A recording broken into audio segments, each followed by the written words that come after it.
handsome for an inmate.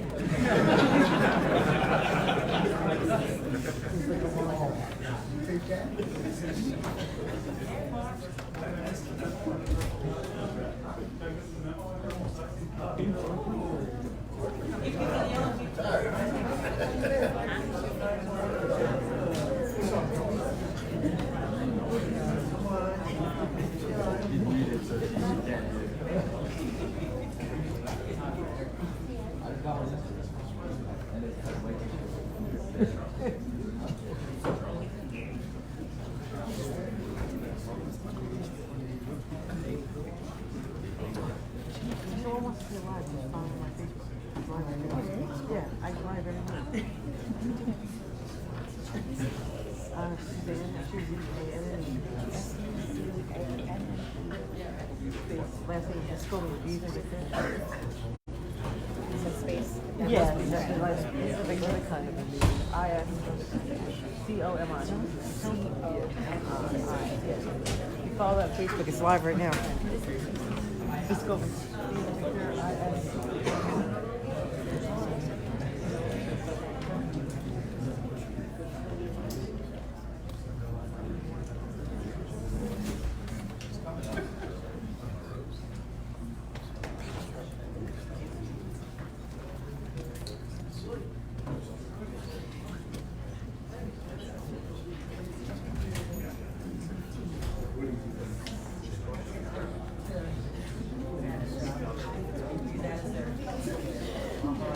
Got it? No problem.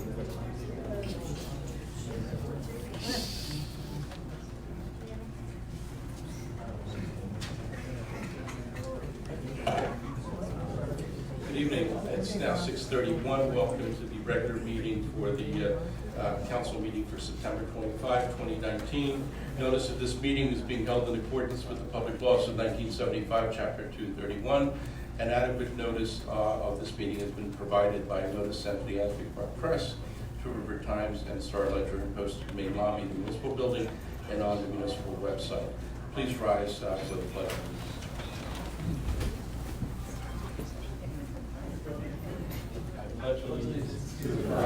The United States of America, and to the republic for which it stands, one nation, under God, indivisible, with liberty and justice for all.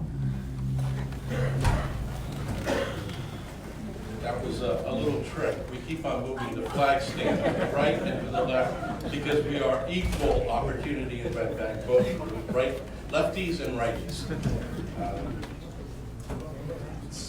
Roll call, please. Councilman Yassin? Here. Councilwoman Triviano? Here. Councilman Ballard? Here. Councilman Yingstrom? Here. Councilman Zipridge? Here. Councilwoman Horgan? Here. We're all here. Thank you all for attending. We have a number of presentations and fun things to do before we get to the core of the meeting tonight. The first is the celebration and the proclamation of the Red Bank chapter of the Monmouth County Boys and Girls Club. I know that Doug is here and is Councilman Zipridge, as well as Councilman Yassam and former Councilwoman Lee and Lewis were with me on Saturday morning when we acknowledged the 10th year anniversary. And for those of us who weren't there, I did say a number of things which were personal in nature because I used to live in the neighborhood, which was substantially different than what we see today. But the most, I think, telling sign is that that was a partnership between the Borough of Red Bank and the Monmouth County Boys and Girls Club for a salutary, a really good purpose, and that is providing opportunities and a safe haven for our young people. And what I said is what most people accept. I know I recognize a couple that who would remember is that 10 years ago, that building used to be a, what I would call a shot and beer joint. It was a liquor establishment, but it was not a very glamorous one. And we had the opportunity to close it, and we had the opportunity to buy the liquor license back, which we did. And instead of selling the liquor license, we decided to turn the building into a productive haven for young people. I want to thank Doug. I want to thank the Monmouth County Boys and Girls Club for partnering with the borough for the past 10 years and for continuing to work so hard as you do for our young people. So,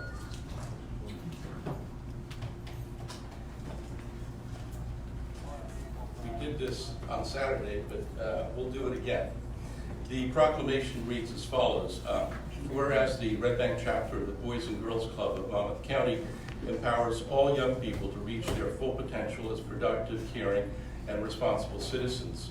And whereas they strive to be the premier youth development organization for at-risk youth and to provide a world-class club experience that empowers every young person who enters their doors to discover their potential and successfully pursue their dreams. And whereas the Red Bank Boys and Girls Club makes a measurable impact on its members, they go to schools with few absences, abstain from drug and alcohol use, graduate from high school, and enroll in college or vocational school. And whereas their membership is steadily increasing, and they will have well-trained, high-achieving, professionally competent staff who are committed to their mission and connect with the members that they serve and act as very caring role models. And whereas the Borough of Red Bank partnered with the Red Bank Boys and Girls Club in 2009 to provide a safe, attractive, and effective facility at 138 Dr. James Parker Boulevard for the youth of our community that is seen as a beacon of hope and an achievement in the community. And whereas the Borough of Red Bank and the Red Bank Boys and Girls Club are celebrating 20 years of partnership in providing this much-needed program to the Red Bank children, now, therefore, I, as Madam Mayor of the Borough of Red Bank, do hereby proclaim September 21st as the day of celebration for the Red Bank Chapter Boys and Girls Club of Monmouth County as they celebrate 20 years of service on behalf of the Borough Council and 10 years of active partnership at their current facility and for all that they do for young people in Red Bank and beyond. Doug, thank you.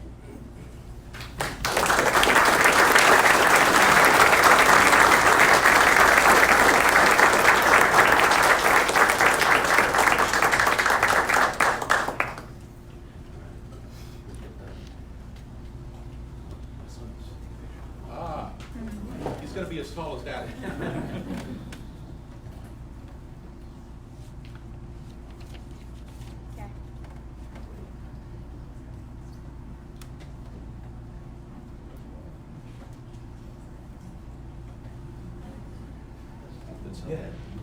Absolutely. We're here for you. Captive audience. So I do want to just thank you all for allowing me to be here today to celebrate this 10-year anniversary of working with kids in the community of Red Bank. I grew up in Monmouth County and spent a lot of my childhood here hanging out in Red Bank, maybe running from the cops now and then. But you weren't at Bizarro's bar. No, I was not. But this community holds a deep place in my heart, and so it's a great honor to be able to, for 10 years now, work diligently, day in and day out, to provide not just a safe place for kids, but a place where we empower them to succeed and thrive in life. I can't stress the importance of ensuring that out-of-school time is focused and structured to provide young people with the tools that they need to succeed in life, and the club is doing that day in and day out. We're oftentimes flying under the radar here in Red Bank. We're located on the corner of Dr. James Parker Boulevard and Bridge, and we do this at virtually no cost to the kids that we serve. It's really important that we minimize the amount of barriers that we train our staff, we invest heavily in providing the best possible experience for these kids, and we could not do that without the partnership of the mayor and council here and law enforcement and a lot of the other partners that we have here in town. And I want to thank you all for the support that you've given Boys and Girls Clubs over the past 10 years. So again, thank you.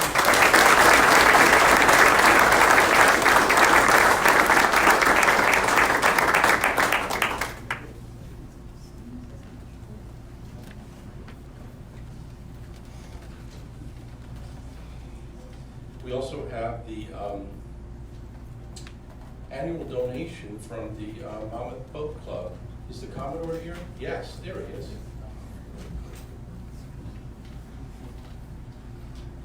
Good evening, Commodore. How are you? Good.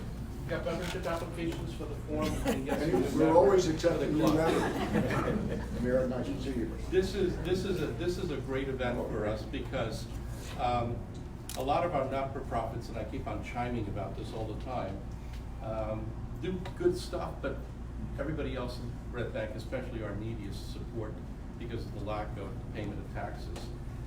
The Monmouth Boat Club is actually tax exempt, and they voluntarily every year want to make a contribution to the general fund. And I just wish that every other organization in Red Bank does the same, including churches. It would be a lot better for everybody. So I want to thank you on behalf of the rest of the council. We really appreciate it. And now I'll leave it up to you. Oh, I am not going to make a speech, but here's a copy of the check that I brought over on Monday. Where's the cash? And I have a surprise.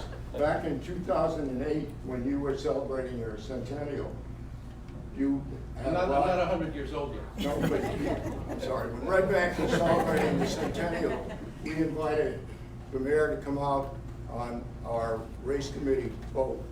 And anyway, the comment that I heard when you were out there, of all the years you lived in Red Bank, that was the very first time you ever had the privilege of seeing Red Bank from the beautiful Navesink River. So, here's a photograph of that. Thank you. I I appreciate dug it it. out of my file. I still don't know how to swim, though. But we hope to see you on the Thank river you. more often. I will comment. I know that Councilwoman Morgan's a member. Yes. Good. So she's gonna bring me in also. Bob? Oh, I would like to take a photograph.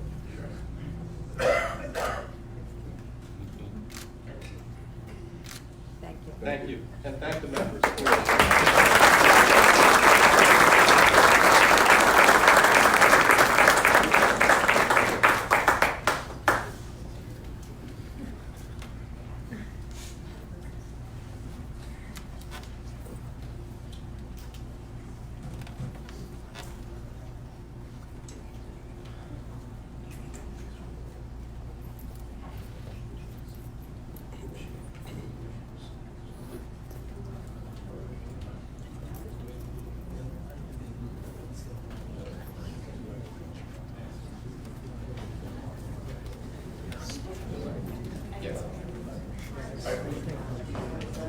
We also have the Fire Prevention Week declaration, if we could. And it's our annual declaration for Fire Prevention Week, whereas the Borough of Red Bank is committed to ensuring the safety and security of all those living in and visiting our municipality, whereas fire is a serious public safety concern both locally and nationally, and homes are the locations where people are at greatest risk from fire. And whereas home fires killed 2,630 people in the United States in 2017, according to the National Fire Protection Association, the fire departments in the United States responded to 357,000 home fires. And whereas the majority of U.S. fire deaths, 4 out of 5, occur at home each year, and the fire death rate is for 1,000 homes reported was 4% higher in 2017 than 1980. And whereas when the smoke alarm sounds, Red Bank's residents may have less than 2 minutes to escape to safety. And whereas Red Bank's residents who have planned and practiced a home fire escape plan are more prepared and will therefore be more likely to survive a fire. And residents should make a home escape plan drawing a map of each level of the home showing all doors and windows. And whereas residents should practice the home fire escape plan at least twice a year during the day and at night with everyone in the household. And whereas residents should teach children to escape on their own in case adults can't help them, and residents should make sure everyone in the home knows how to phone or a neighbor's phone. And whereas residents should practice using different ways out in case of a real emergency, should get low and go under the smoke to get out quickly. And whereas residents should get out and stay out, never going back inside their home. And whereas residents are responsive to public education measures and are able to take action to increase their safety. And whereas 2019 Fire Prevention Week theme is not every hero wears a cape, plan, and practice your escape. It probably serves to remind us that we need to take personal steps to increase our safety from fire. Now therefore, I, Pasquale Manamera, Borough of Red Bank, do hereby proclaim October 6th through the 12th as Fire Prevention Week throughout the borough and ask everyone to participate. I know that former Chief Frank Woods is here, and I know that he's very active in our schools, and other members of the department on a day in and day out basis go into the school system, all our school systems, the charter school, the public school, the parochial school, to teach our most vulnerable children how to deal with home fire. So I thank you all for it. So congratulations and thank you again.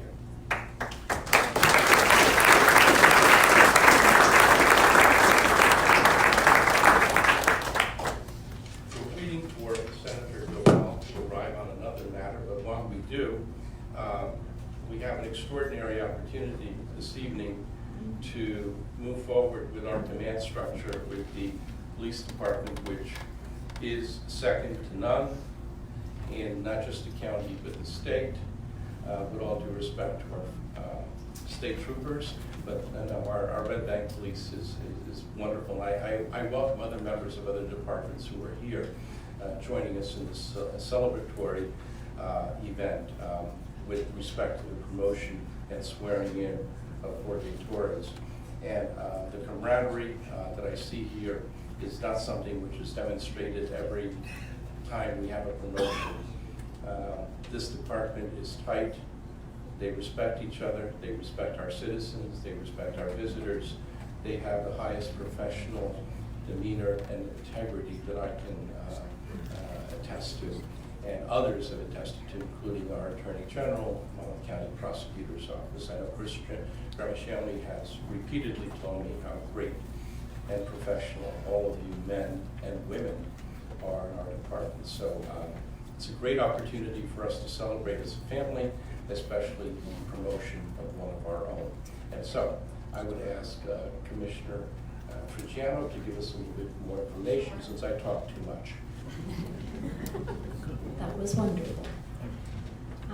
I guess just for those of you who don't know everything about Sergeant Torres, people at home and whatnot, he's been with us in Red Bank since 2008, serving mostly in patrol with a stint in the Detective Bureau. He's truly a man of service. He deployed to Puerto Rico after Irma and Maria as part of a special task force, which is something that I always really truly appreciate hearing as a resident, that someone has their heart in service to that level. And most importantly, anytime you talk to him, he says that he's a family man, and that's what he puts first. So he has a huge heart. We're really fortunate to have him here, and I'm honored to be commissioner while we promote you, so congratulations.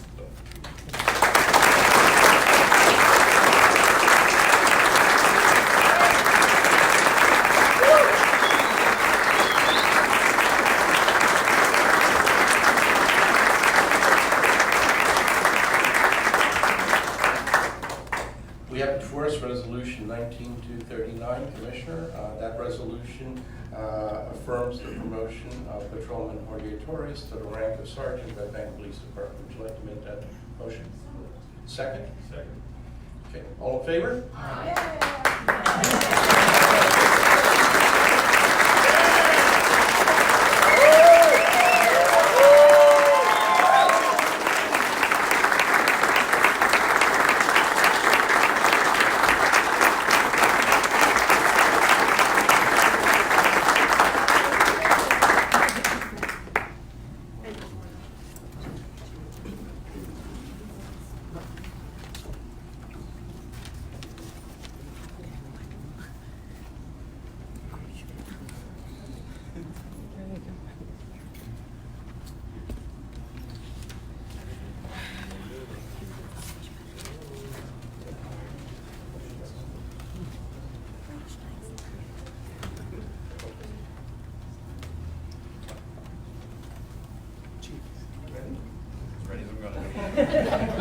He said he was a little bit nervous earlier. Yeah, I don't think so. I, Jorge Torres, I, Jorge Torres, do solemnly swear do solemnly swear that I will support and comply that I will support and comply with the Constitution of the United States of America, with the Constitution of the United States of America, the Constitution and laws of the State of New Jersey, the Constitution and laws of the state of New Jersey, Charter laws and ordinances of the Borough of Red Bank. the charter laws and ordinances of Red Bank, That's fine. The rules and regulations of the Red Bank Police Department the rules and regulations of the Red Bank Police Department, and the law enforcement code of ethics. and the law enforcement code of ethics, And that I will faithfully and that I will faithfully discharge the duties discharge the duties of my office of my office as sergeant as sergeant to the best of my ability. to the best of my ability. Congratulations. Thank you.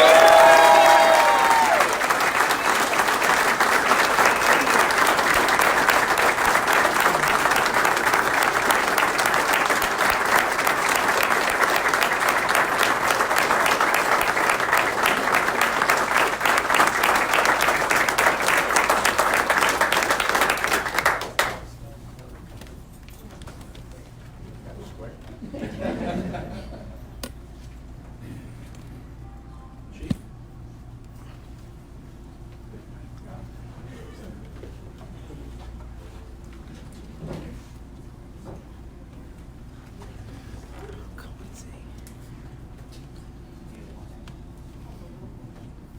Correct, no.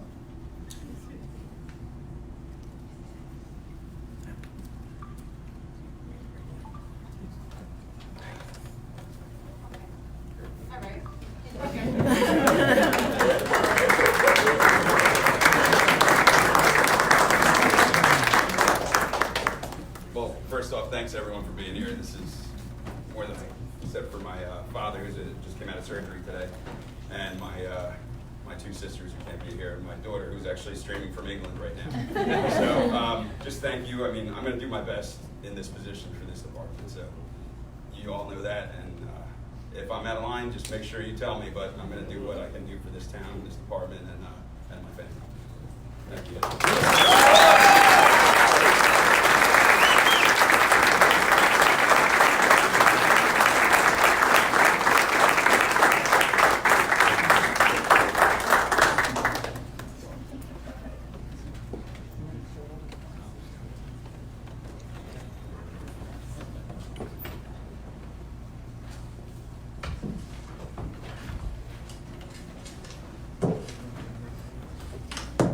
We have distinguished guests. I mean, everybody's a special guest, but we also have elected officials here this evening who wanted to be part of the Red Bank family to honor one of our own who has an extraordinary legacy in Red Bank. And for that, I'd like to welcome our extraordinary and capable state senator, Senator Vin Gopal, Assemblywoman County, as well as Assemblyman O'Callaghan, who are also here. Thank you for everything all three of you do for Red Bank. Thank you.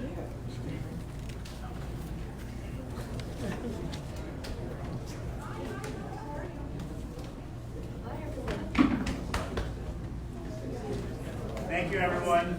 We have a proclamation today on behalf of the Senate and General Assembly. I'm going to read from it briefly. The Senate and General Assembly of the State of New Jersey are pleased to salute Herbert Reed, a highly esteemed resident of the Borough of Fairhaven, who was honored as a recipient of the Community Award during the 2019 Red Bank Community Block Party on August 10th.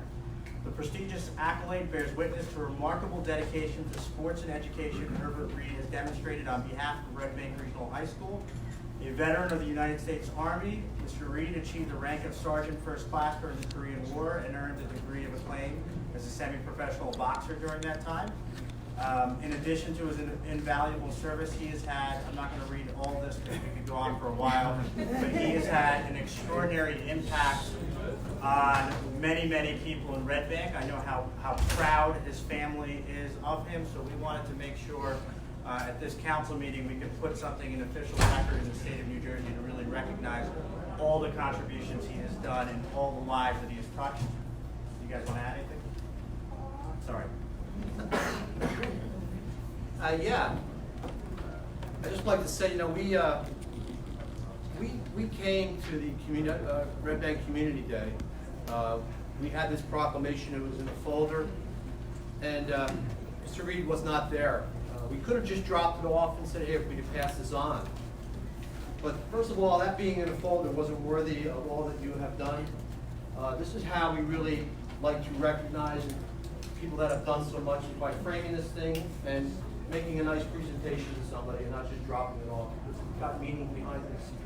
We did this for you because we want to recognize all that you have done for your community, the lifetime that you have serving in your community, and everybody, all the friends that you have made, and all the people that you have influenced. So congratulations to you, Joanne. Well, everyone has said pretty much everything, so I just want to say congratulations for you just being who you are. And you're 91 years old, right? Yes, I am. You're incredible. He's still alive. You're amazing. I'm going to hook you up with my mom. She's 91 too. We were so looking forward to seeing you on that day when they had the event in Red Bank. But you know what? This is even nicer because we have more people here who get to congratulate you. And we're here with our your whole council here. And just thank you for all your service. Thank you for your service in the Korean War. Thank you for everything else you've done here, for being a teacher, an educator, a special mentor. We We just really wanna appreciate it. Thank you so much. Also thank the mayor and council for allowing us to do this presentation. Thank you.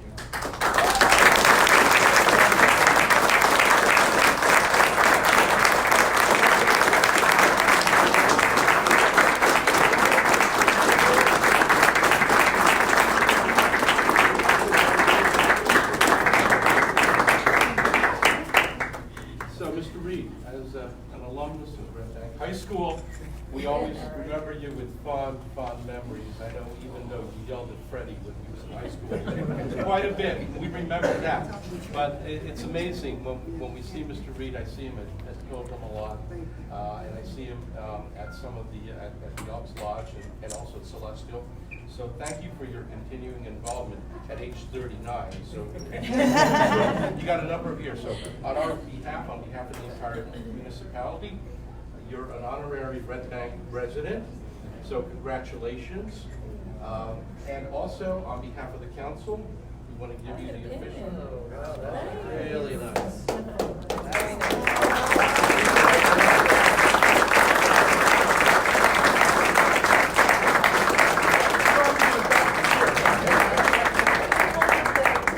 Resolution also, and let's take a nice picture with you, if you mind.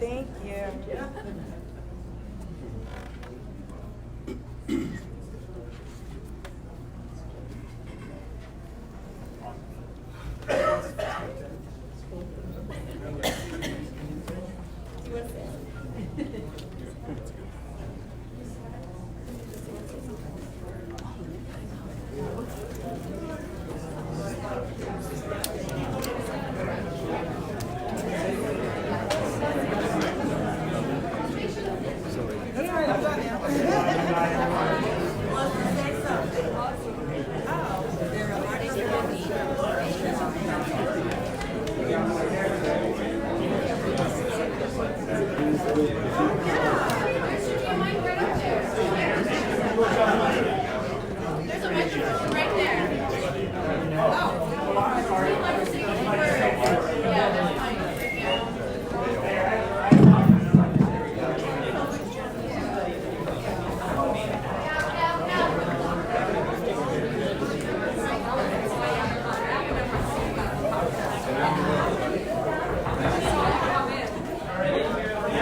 How are you doing, Dad? Good, how are you? Good to see you. Good to see you.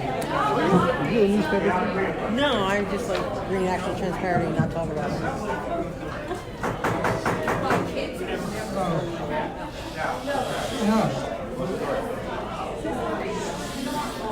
All right.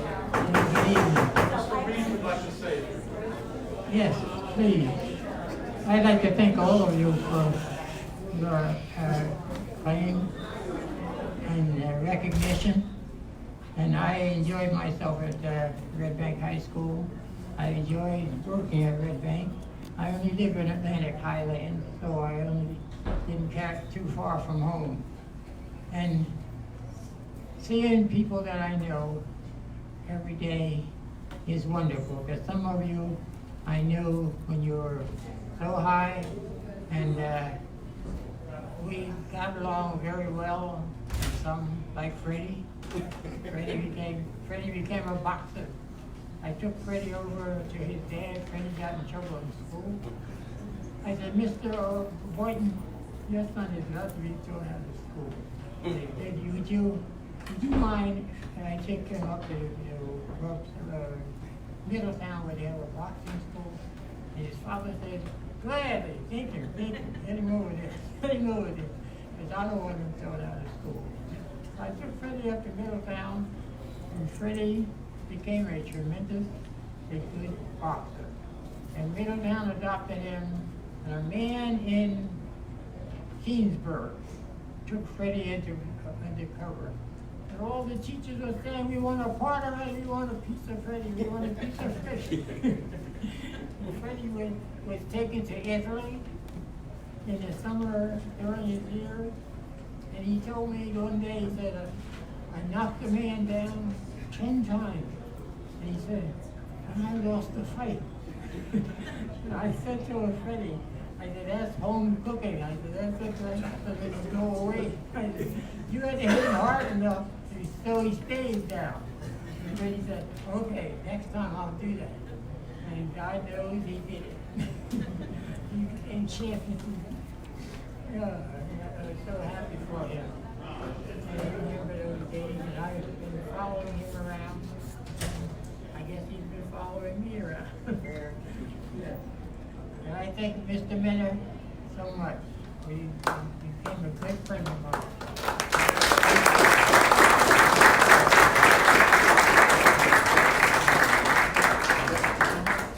Mr. Reed and Freddie, I just have one question. You're both boxers. Did you guys ever spar against each other? I'm not getting into that. I think I know the answer then. I heard the story. I did too, that's why I wanted to ask. Freddie get beat up. Thank you. Thank you all very much. Thank you. Okay, if there are any members of the public who have any comments with respect to any matters on the public agenda items only? Mayor. If not, let's go on to the workshop meeting minutes of September 11th. Is there a motion? Second. All in favor? Aye. Also, regular meeting minutes of September the 11th. Motion? Second. All in favor? Aye. We have a number of ordinances that are actually public action items. So the first is ordinance 2019-58. It's an ordinance authorizing the naming of a street in accordance with NJSA 4067-110. This is on Boat Club Lane, and this names the small street. I'm sorry? Ice Boat. It's a wrong boat. We're dealing with Monmouth Boat Club. It's Ice Boat Lane. Any members of the public wish to address the council on this ordinance? Not, motion to close? Second? All in favor? Aye. Motion to adopt? Second? Roll call? Councilman Yassin? Yes. Councilwoman Trigiano? Yes. Councilman Ballard? Yes. Councilman Yingstrom? Yes. Councilman Ziprich? Councilwoman Horgan? Yes. Next ordinance is ordinance 2019-60, which is part of our constant revitalization and improvement of our ordinances, which is actually part of the planning and development regulations relating to the establishment of actually specific criteria regarding the motor vehicle service stations in the HB zone. Any members of the public wish to address the council on this? If not, motion to close? Motion. Second? All in favor? Aye. Motion to adopt? Motion. Second? Second. Roll call? Councilman Yassin? Yes. Councilwoman Trigiano? Yes. Councilman Ballard? Yes. Councilman Yingstrom? Yes. Councilman Ziprich? Yes. Councilwoman Horgan? Yes. The next ordinance is also part of the same elemental changes that we're adopting, and that's ordinance 2019-61. It's an ordinance that is also part of the development regulations regarding automobile uses in the neighborhood business zone, the CC2 zone, the BR1 and BR2 zones, and it actually prohibits drive-up facilities in certain zones and also deletes motor vehicle diagnostic and service facilities in all of those zones. Any members of the public wish to address the council on this ordinance? Not, motion to close? Motion. Second. All in favor? Motion to adopt? Motion. Second? Second. Roll call. Councilman Yassin? Yes. Councilwoman Trujillo? Yes. Councilman Ballard? Yes. Councilman Yingstrom? Yes. Councilman Zipperich? Yes. Councilwoman Horgan? Yes. Ordinance is adopted. Ordinance 2019-62 is also planning and development regulations regarding to standards with respect to the train station zoning district overlay. Any members of the public wish to address the council on this ordinance? If not, motion closed. Second. All in favor? Motion to adopt. Motion. Second. Roll call. Councilman Yassin? Yes. Councilman Trujillo? Yes. Councilman Ballard? Yes. Councilman Yingstrom? Yes. Councilman Zipperich? Yes. Councilwoman Horgan? Yes. Ordinance is adopted. Ordinance 2019-63 dovetails the previous ordinance as part of the planning and development overlay design standards and districts regarding the designated transit village overlay zone. Any members of the public wish to address the council on this ordinance? Not, motion to close? Second. All in favor? Motion to adopt? Motion. Second. Roll call. Councilman Yassin? Yes. Councilwoman Trujillo? Yes. Councilman Ballard? Yes. Councilman Yingstrom? Yes. Councilman Zipperich? Councilwoman Horgan? Yes. The ordinance is adopted. The following ordinances, or actually three more ordinances, are all the same. For purposes of administration, I'm going to deal with all of them at the same time. They are ordinances 2019-64, 2019-65, and 2019-66. They are all part of the English Plaza renovation that is beginning to see the extraordinary light of day. And it's wonderful, and these deal with easements that have been acquired and have been put in place as a result of our being able to effectuate those changes on English Plaza, which is again starting to see the realization now. Any members of the public wish to address the council on these three ordinances? If not, motion to close. Second. All in favor? Any objection to treating all of them in the same fashion? Okay. Okay, so the ordinance is actually on ordinance 2019-64, 65, and 66, which are all easement ordinances for the same area. Councilman Zipperich has made the motion.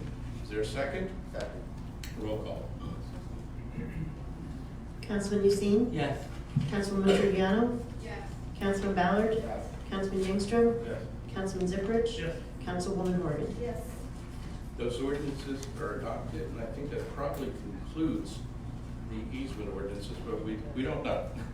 Now we have first reading on a number of different ordinances. It's ordinance 2019-67, which is chapter 361 of the Fire Prevention and Protection, and it revises the borough's general ordinances to increase the required inspection interval of non-life hazard uses within the borough at the recommendation both of the Office of Emergency Management as well as our fire marshal to keep us abreast with the latest improvements in that field. Is there a motion to introduce?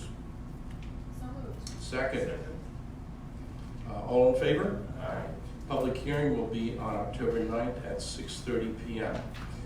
The other ordinance is ordinance 2019-68, which amends chapter 505 of the Property Maintenance Code to update the applicable version of the International Property Maintenance Code. The International Property Maintenance Code is the Bible, which is used by the Fire Marshal's Office as well as Code Enforcement Office and Construction Office regarding having neutral standards with respect to maintenance issues that are revised every so often, so the borough ordinances have to be revised accordingly. Motion to introduce. Motion. Second. Second. All in favor? The public hearing will be on October 9th, 2019 at 6:30 p.m.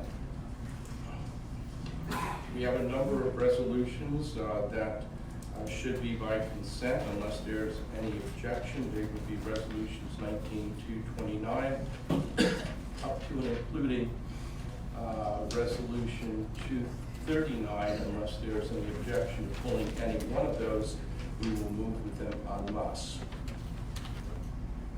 Okay, is there a motion to adopt those resolutions? Second?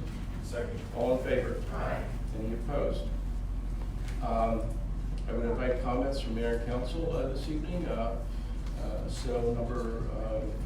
We're on number 7 of the agenda. Councilman Ballard. Thank you, Mayor.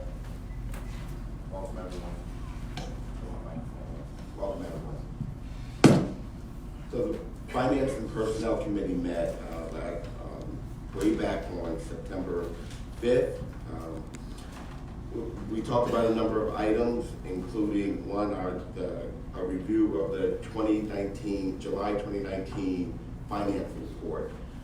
At that time, at the workshop meeting, those of you who recall, I had a lot of questions that was boring a lot of people, including our council members, about the finances. So I thought I'd take it offline and get those answers directly from the CFO and our administrator. That was very productive. We also discussed the update to our 5-year plan. The 5-year plan, as some people will remember, was introduced last year when we had our interim GSG partners who sat in as our interim CFOs. So that was a plan that gives us kind of an insight into what we expect the borough to look like financially over the next 5 years.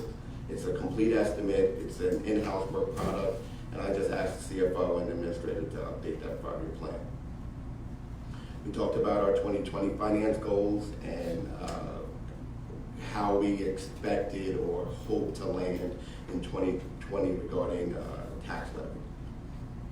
Also talked about a 2020 budget review and putting that document together so that we could see as we progress through the rest of 2019 how, again, we expect 2020 to look. We're being as proactive as we can in looking at budget, borough finances so that we're not caught off guard when budget time rolls around. I think you get ahead of those things now and you're not caught off guard when something happens that you didn't plan for. On the personnel side, we talked about a personnel update email that was sent by the administrator. I think we moved on some of those items to fill some vacancies. Just one clarification on a couple of those items.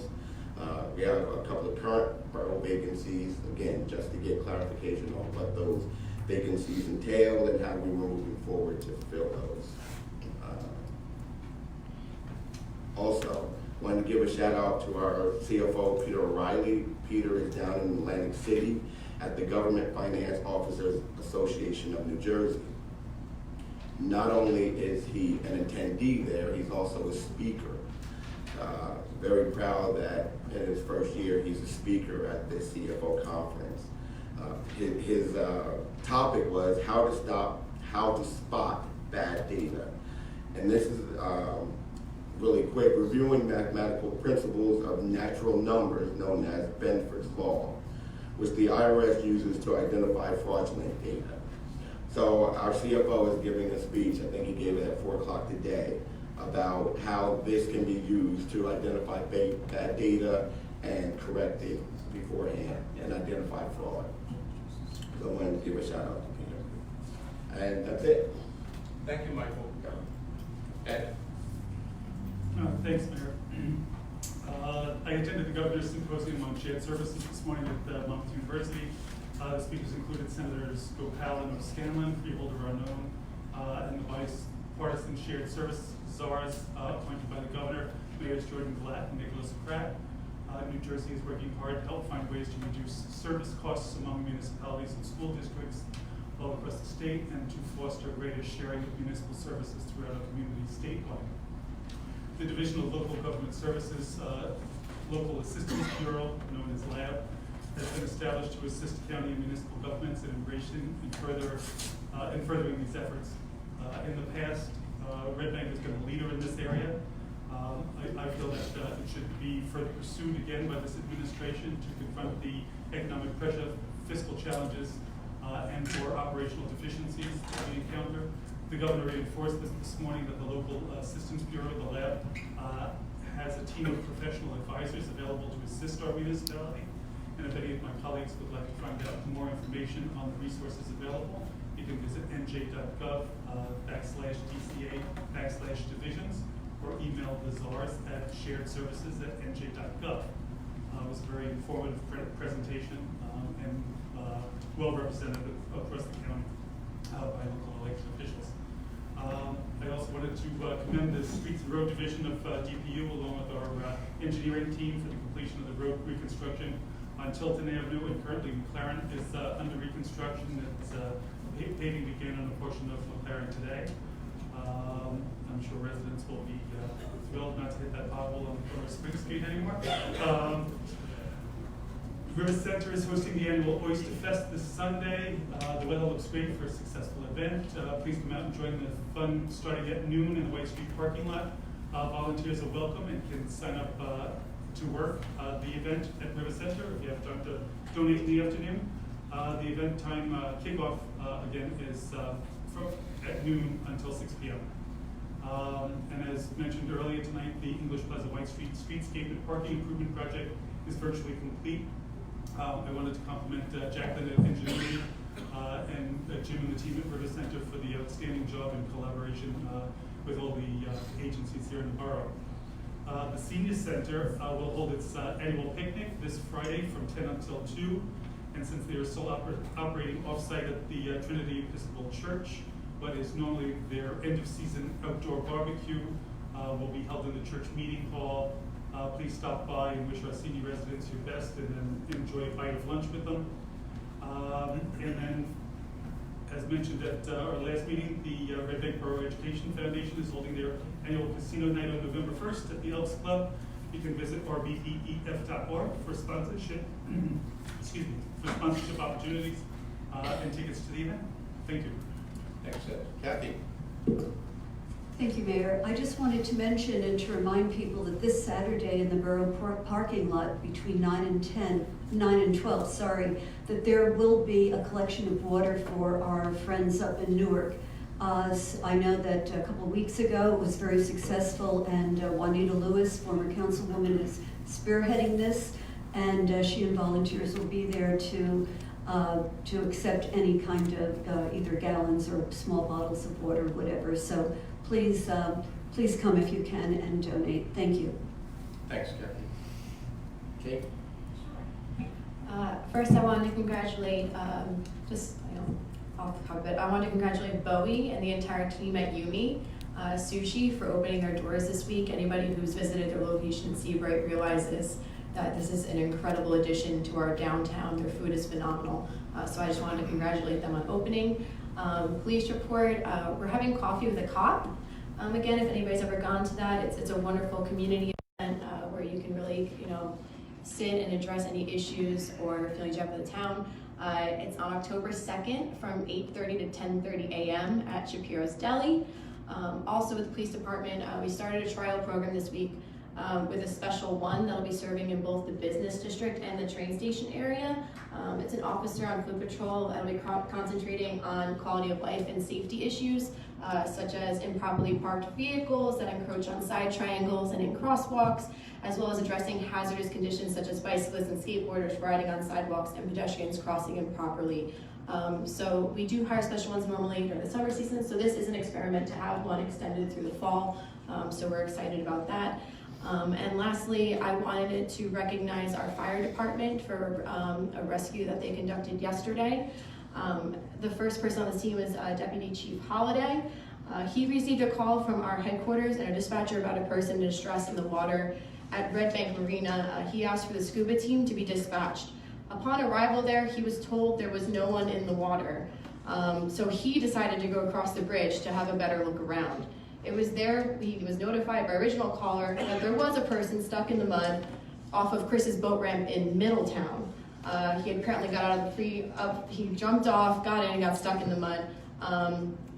The person was yelling, and our Chief Holiday, along with members of the dive team, Alan Soden Jr., Frank Woods, and Mike Welsh, got a rescue gear, headed into the river. The water was super low, so they literally had to trudge through the mud and then have other members of our fire department pull them out. So I just want to say job well done. And once again, this is not the first time as commissioner that I've been able to share a story where there's this variable of one of our professionals going above and beyond and saying, I need to take a closer look. He didn't have to go, they said, he went, somebody says no one there, he didn't see anybody, and he took it upon himself to investigate more. So I'm constantly in awe of that dedication, that intelligence that comes along with a service like this. So great job by all, and thank you for making us all proud in Red Bank. Thanks, Kate. Eric? Thank you. The Halloween egg hunt is Friday, October 18th at 6 p.m. at Count Basie Field, so spread the word. Hopefully everybody can come out for that. The Halloween parade is the following Sunday, October 20th. Lineup is 1 p.m. at Irving and Arthur. The parade will start at 2 p.m. and then there will be bands and activities and games to follow around 4 p.m. Veterans Day ceremony is on November 11th at 11 a.m. at 51 Monmouth Street. Please check our website for information for upcoming classes, including photography and acting for kids. Also, I want to announce that we've been awarded a grant from Monmouth Arts for $1,000 towards our West Side Jazz Series. So, great job to Charlie and the Parks and Rec Department for obtaining that grant. Thanks. Hassan? Thank you. So there are a couple of borough employees I do want to thank and commend. First, John Zimenez, who's one of our code enforcement officers, is on a routine inspection of the Boys and Girls Club, who we gave a proclamation to today, and who sees about 200 kids kind of go through. He was able to identify a gas leak they had in the building, and we were able to rectify that situation.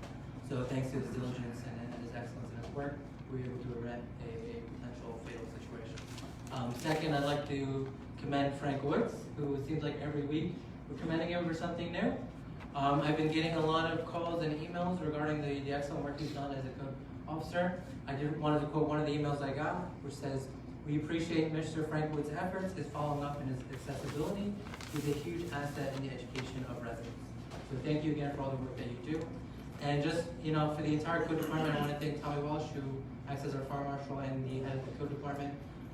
Every week I'm getting calls commending the work we're doing, how we're going out and following up on some of the complaints we're getting, and we're clearing them pretty well. So thank you again, guys. Really appreciate the work.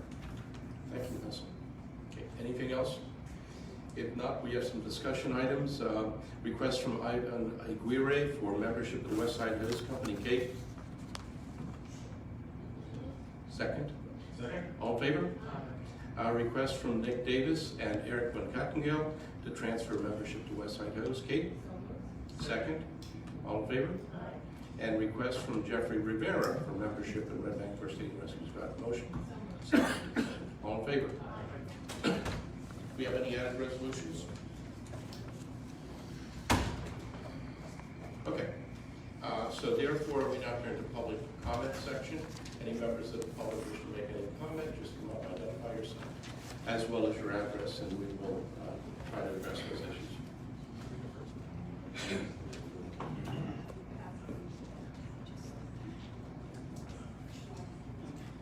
Push the bottom and hold it.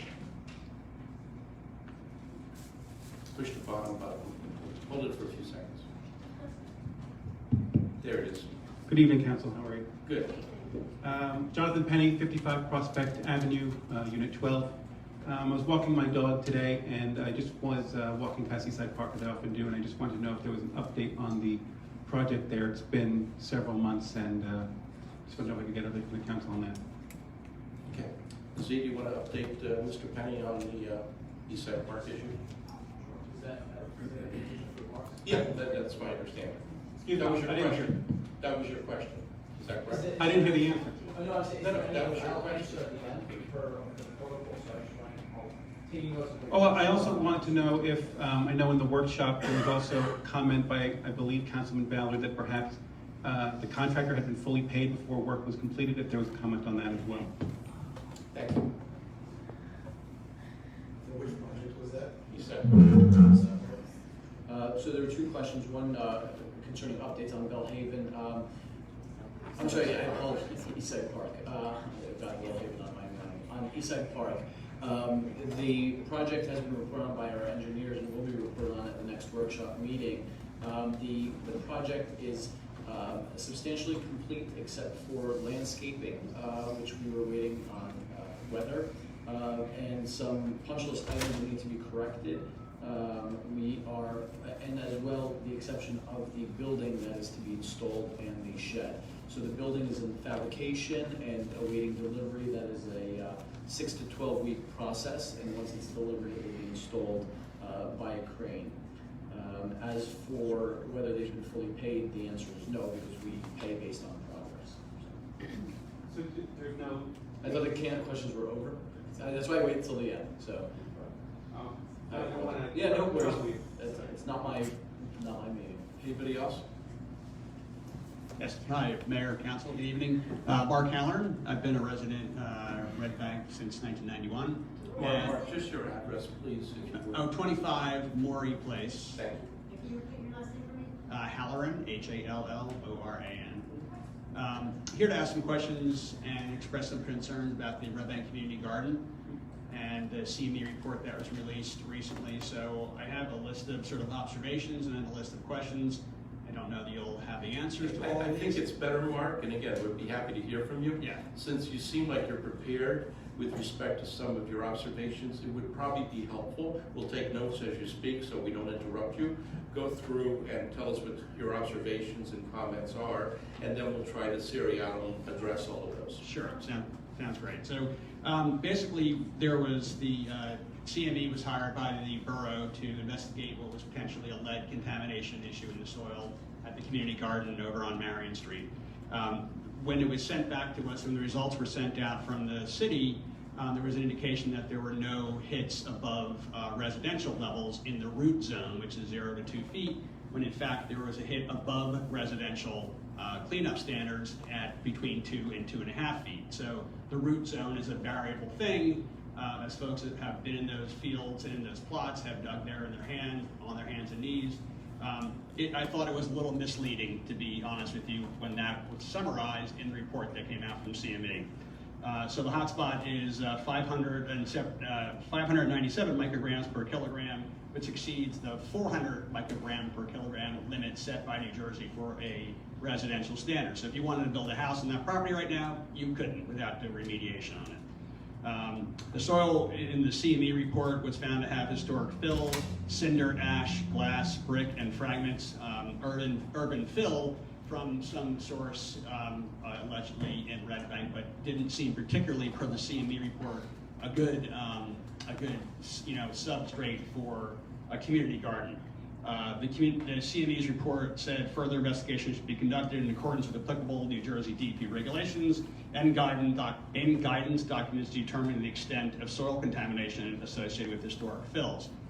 That was clear in the CME report. It wasn't that clear in what the city put back in delivering the CME report to the public. So based on those findings, we wanted to find out if prior to opening the community garden, I think about 7 years ago, if there was any kind of deep research done into understanding if there were contaminants in the garden and the soils, given that Red Bank does have some level of an industrial history. There was some testing due to nutrient tests to see if the soils were suitable for a garden, but not much in terms of heavy metals, which appear to be the potential contaminants in that garden. We wanted to find out what the timeline was for the next step of investigations, for a more comprehensive investigation in there. One of the responses we got, I had sent several emails in, was we have to just sort of wait. It may take an indefinite amount of time. I happen to run and be part owner in an environmental consulting firm. Those are not responses that I would give my clients. We can get things turned around very quickly. We can get things turned around in 24 hours. I understand this is a municipality, it runs differently. I did not and do not have a sense of urgency from the city from the responses I've gotten to date. So it feels a little bit disheartening, especially if this is a community garden and it's supposed to engender positive community feeling. I'll kind of get through the next couple of ones quickly here. Heavy metals, including lead, are suspect in that property. Lead was found on that property. We're wondering if other heavy metals that you typically find in urban fill will also be sampled. And I won't go through those lists, but they're pretty obvious items. And I just wanted to really kind of let you know that the responses to date have made it feel like we were bothering the town by bringing up our concerns for these at this plot. We fed these vegetables to our kids. The the sampling that was done was pretty minimal. I understand how that works. You're trying to determine if there's gross contamination there or not. But it seemed like the urgency was one way, coming from the farmers, and I call them farmers because people are eating the food out of that plot. And I did not get a sense of urgency from some of the dispatches back from the city. So I found that disappointing. And my final request would really be to establish some kind of a feedback loop from the city to the farmers in those plots that was proactively managed by the city, that didn't have to have us coming to you and saying, what's the latest, what are you doing with the DEP, what does the LSRP find? If the garden's gonna be plowed over, if it's gonna be turned over, it's gonna be closed, paved, whatever it is, we'd like to know what's gonna transpire there, and we'd like to know what the additional results of the additional investigation are. And if it's a monthly feedback loop, that's great, but we'd like to be kept in the know on those items. Thank you, Mark. I know that our administrator, as well as a representative from CNE, has done a great deal more of that. Maybe I'll ask Z to address some of those questions and try to answer some of those matters, and we probably will have to do some more follow-up, but the intent is not to keep any information, but the intent is to get the message out based on what we've done and what may have to be done in the future. So I'll turn it over to Z. Thank you, Mayor. I recognize that there's a few members, I'm sure, from the community garden. And I just want to say that the perception that there is no sense of urgency could not be further from the truth. The borough certainly appreciates the importance and the urgency behind this. From the minute that this was reported to the borough, there was immediate steps and action taken that were eventually reported to the public in those dispatches. Minute by minute accountings of what's transpiring certainly is not practical or feasible, but the dispatches posted on the website certainly chronicle all the things that have happened since it was brought to our attention.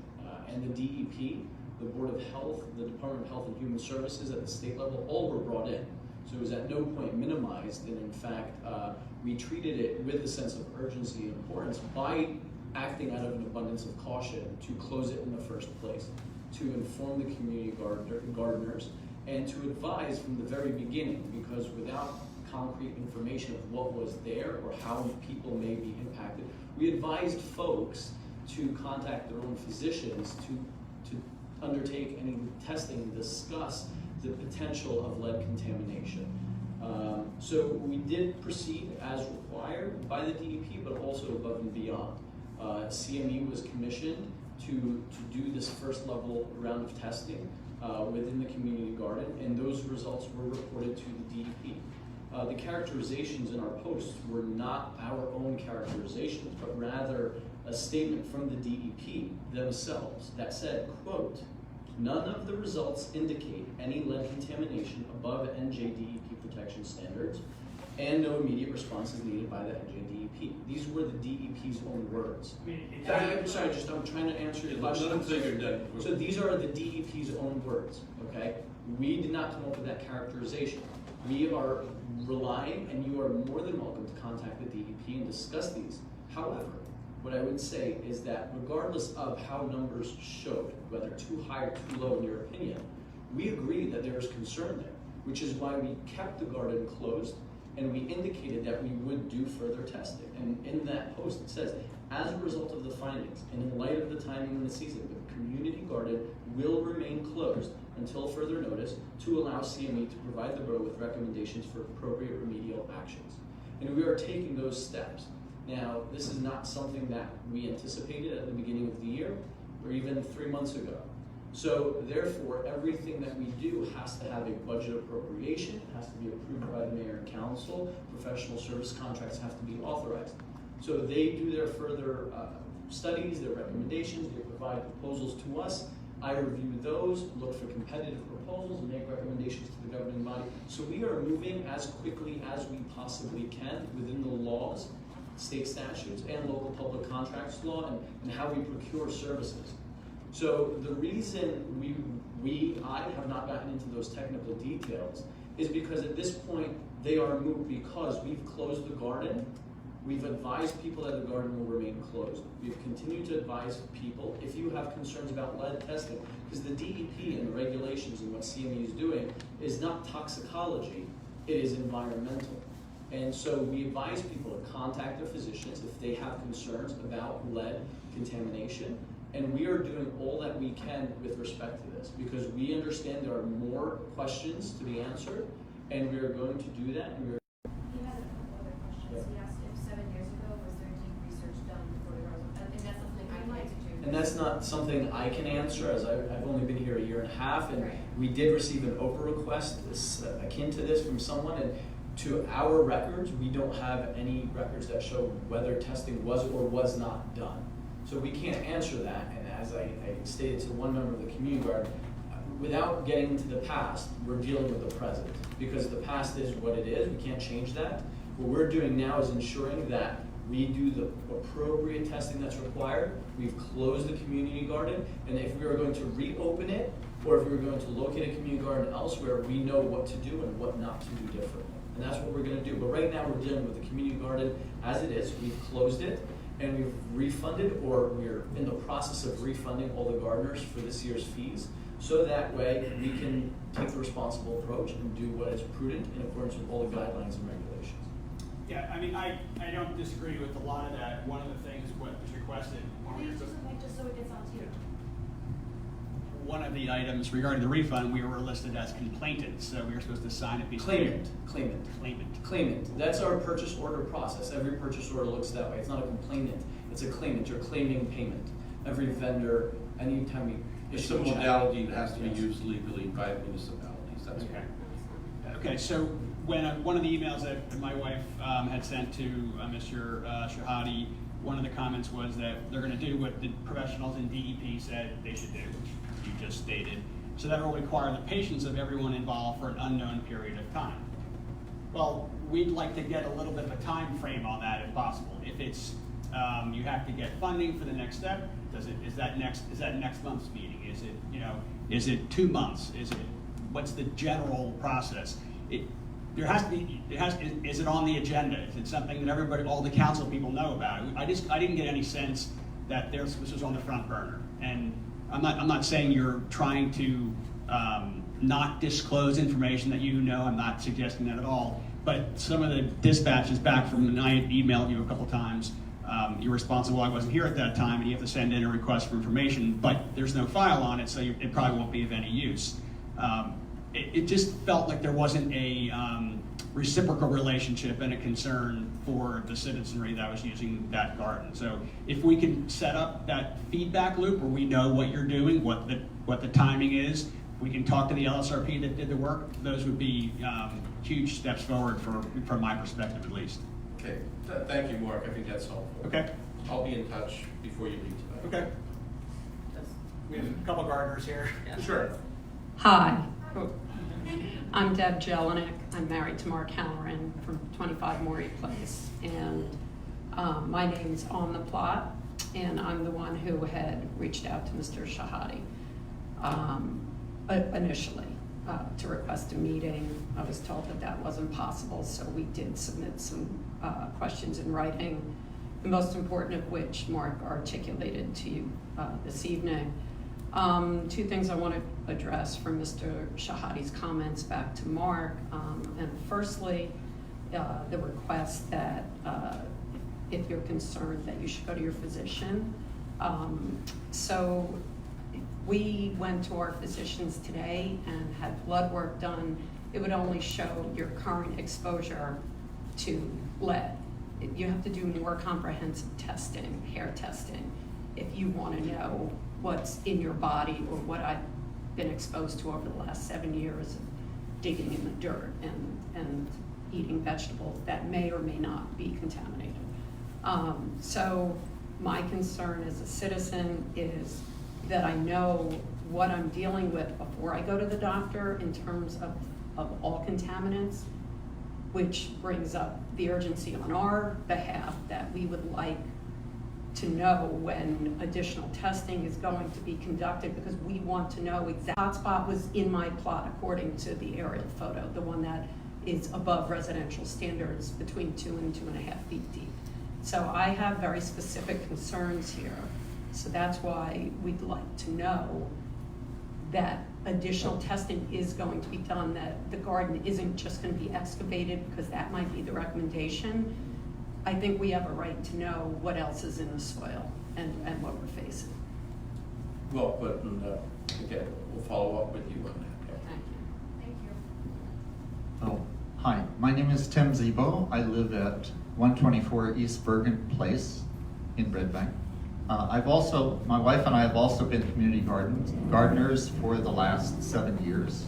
And our grandkids have eaten a lot of the leafy greens and the tomatoes from the garden. So we are concerned about the contamination, and not just lead, but other elements like barium and so on. And just as an example, one part of the CME found in one part of the garden like 507 parts per million of lead. So from just a little bit of web research, okay, when Cornell analyzed the New York City community garden, they did that for various heavy elements, not just lead. And what they said was any level 3 contamination, which is 400 to 1,000 parts per million. So at 507 parts per million, at least one plot in the garden is way over 400, okay? And the recommendation was do not spinach and so on. Do not grow root crops in that soil. So my point is that, well, 2 points really. One is the analysis that CME did seems to be a relatively low quality analysis in terms of the parts per million. It also did not cover other heavy metals. And as a gardener, Mr. Shahade, like I've never been informed that I should go to my doctor to have my body analyzed for these contaminants. So I don't know how that... I believe you were on the mailing list that I sent you an email. I can forward to you again. Oh, okay. Also, I have, there's probably 12 or 13 questions in this document, which I sent to Mr. Shahade about a week ago, and I've never heard anything back from you. So I brought 7 copies for the members, and so if you have any questions. We'll try to follow up with that. Thanks. Thank you very much, Rick. Yeah, thanks very much. So I'll just, Yeah, we'll take them. should I leave this? Mr. Laratanta. Good evening, Mayor and Council. I'm here with a heavy heart in trying to restore my faith in the Mayor and Council because of some issues that I've been bringing up for almost 2 years that have not been resolved. To give you a little bit of a timeline, it starts with the replacement of a water service line, which was discovered to have lead components almost 2 years ago. You are aware of this because I brought it up here several times, and I also brought a letter a month ago, almost to the day, with evidence that the town was violating its own municipal code by financing the replacement of water service lines for almost 50 residents, while at the same time asking me to pay for mine. So that letter was addressed to the town administrator, Mr. Shahade, and I'd like to know from Mr. Shahade when I should expect some type of response to that letter. Are you done now? No, I'm asking Mr. Are you done with your comment? No, I have more comments. Well, Okay, finish it we'll up. do it the way we did it before with the previous person. So there was the issue of the letter. There is the issue of, oh, yes, back at the beginning of the year, I requested through the Open Public Records Act, through Oprah, for the town to provide to me email records of the conversations between town water department officials and the New Jersey DP, and that was rejected, saying that it was deliberative.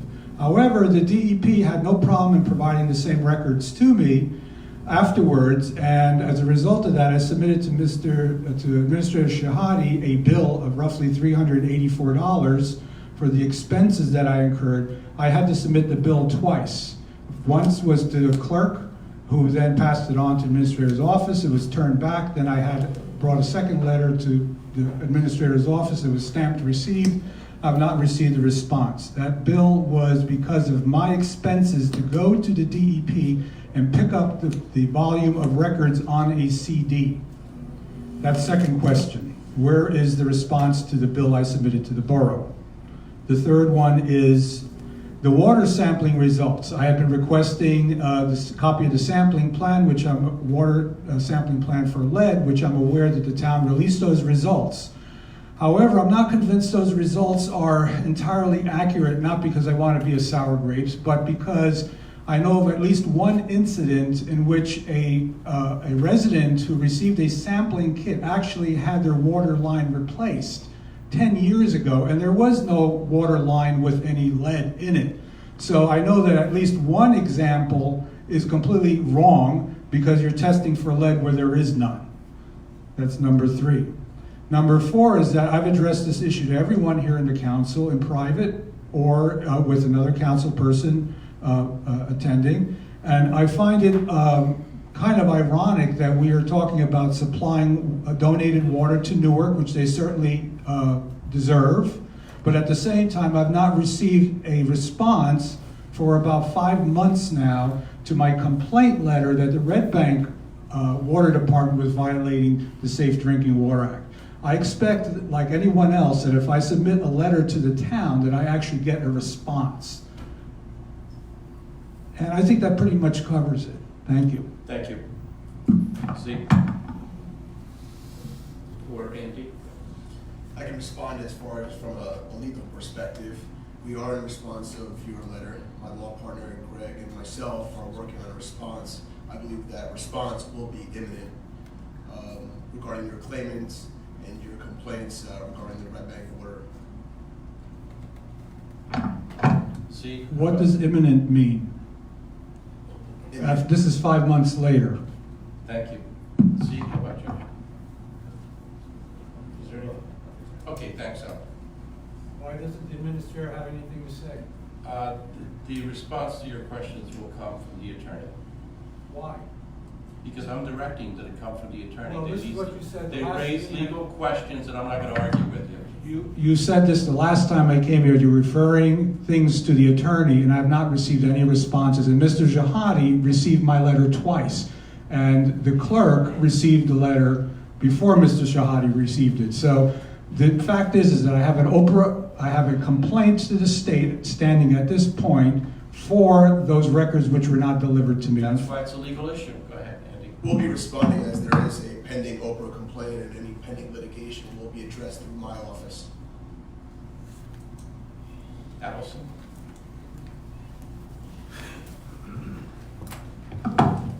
Allison Gregory, 109 Bank Street. I will start, I think what Jonathan Penny was referring to was CME, that engineer bill was paid in full prior to the work being completed. The second thing, Ed mentioned the Tilton Street work was complete. The crosswalks have not been put back. I don't know when that is planning to occur, but it does go down to the primary school. So I think it's important to have those crosswalks there. I'm also going to present you, all of the pictures have addresses or locations of crosswalks around town that are either faded completely or gone. So if the goal of the governing body is to keep things safe and keep our streets safe, then I would recommend looking into those. There's another one where the yellow curb has been painted by Linden and Hudson. It's supposed to continue down Hudson. A resident was told that they were going to come back and paint, and they never did. So there's curb lines that are completely faded where you can't even see where the yellow would be. The next thing, I wanted to get an update on the senior center and the work that's going to be done there. And then the next thing is, back in May, I invited the governing body to join me at Shrewsbury and Locust to witness the lack of enforcement and lack of cars stopping at the crosswalk so students can get to school. Then I asked you at the end, that request was ignored. and nobody approached me. Then at the end of August, I asked you in the coming weeks, when school is starting in September, to please come to me in the middle of September and approach me with a time that we could meet and stand and witness what I see every day bringing my children to school. That request was denied. So now I'm going to ask you a third time, September 25th, school is well in session. I'm a mom of 2, I'm a resident that's concerned, and my request keeps getting ignored. And I don't think that's right. Thank you. Any comment on the updates that I'm asking for? Well, some of them are updates and some of them are invitations. And you can invite people. If they come, they come. If they don't come, they don't come. No, the update is on the senior center. The update on the senior center is Mr. Shoddy's going to address that, as well as I know that DPW has a schedule of maintenance and work. And the engineered bill for CME Yeah. for Eastside Park. Sure, thanks. With respect to the bill, again, it's the comment that stands before the final bills have not been paid. As long as there's still work going on, the final bills will not be paid. It's based on performance. So hopefully that answers that. With respect to the senior center is undergoing work. There's been demolition underway within the building. This week also the bulk of the work that required its closure, which was related to the fire suppression system, that went out to bid, and bids were opened this week. I believe, losing track of the days, with Tuesday, yesterday. They were just opened, and the bids are going to be under review with a recommendation one way or the other to the mayor and council for the October 9th meeting. However, it will also be discussed at the workshop meeting next Wednesday. So until an award is made, no work can be done. Is there any discussion of the building being sold? What building being sold? The senior center. No. Can the borough administrator and council pledge here that there will not be future discussion of the building being sold? How could anybody pledge anything? You asked if there was discussion, the Okay. answer is no. Thank you. Next.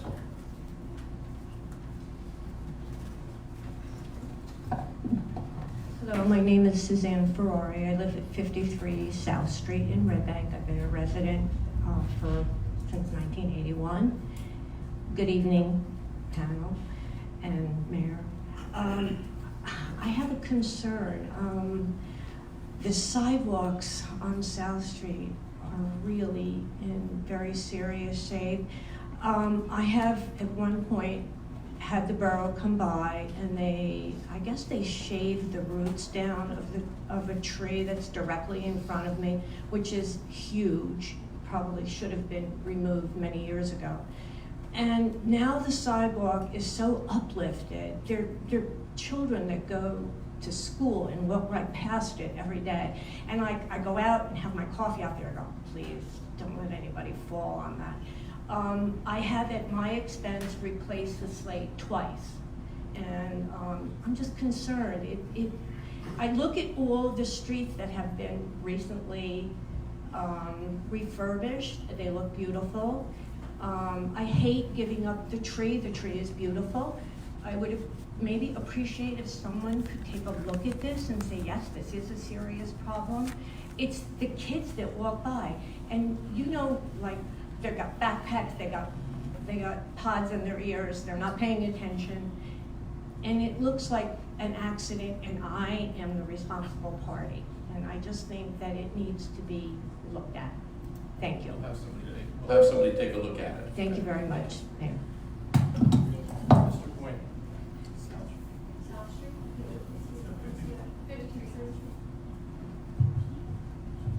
Good afternoon, P.O. Box 2074. Smith, I want to follow up on the parking on some of these streets on the west side. Some of the streets are narrow, and when you have a vehicle parked behind a driveway, it's hard for that vehicle to get out of that driveway. Maybe you can't change the borough ordinance, but maybe you could come and a person who have trouble getting out of their driveway, maybe you could paint that behind their driveway on the other side so nobody can park there, because there's problems over there. And just the other night, I think it was last night, a truck hit the telephone pole, ran in front of the house, and took a big gash out of it. We have a problem with these trucks coming in after work, around 3 o'clock, and parking on our streets. You can't get down there. Bank Street is one. You gotta wait for one vehicle to come up and one to go down. So that's a narrow street, and we need to address these. You know, I mean, we have people who live here, pay taxes. Fred, your suggestion has been taken by members of the council. Since your last comment, I can advise you that we've reviewed it with our planner, our in-house planner, Mr. Carter, and we have reviewed it with certain elements of the police department. We will be reporting back in terms of our collective ideas on it. We just wanted to make sure if we consider any of the suggestions, that it be considered comprehensively. And frankly, it's not just a west side, east side thing, but basically if we adopt regulations of the type that you're suggesting, it really should be equally enforced everywhere because it affects all homeowners. But before we do anything, I think we should have a full review, but more importantly, get the expert opinion from our planner, our traffic safety division, and Public Works. So we've started that process. We have not concluded it yet. It is not something which we have disregarded. We are still working on it, and we hopefully will be receiving reports from everybody very soon. Thank you, Mr. Renner. And the other thing, I never got a phone call. You mean you talk about the incident? I never got a About the what? The incident, I talked to you a couple of weeks ago. Yeah, well, I'll talk to you privately about that because it's personnel. I don't want to bring it out, so, okay? Yeah. It's personnel, my friend. Yeah, I don't want to bring it out. Thank you. Anybody else? Okay, in the absence of anyone else, we do have need for an executive session. Will we be taking any formal action? No, we will not be taking any formal action. The purpose of the executive session is litigation.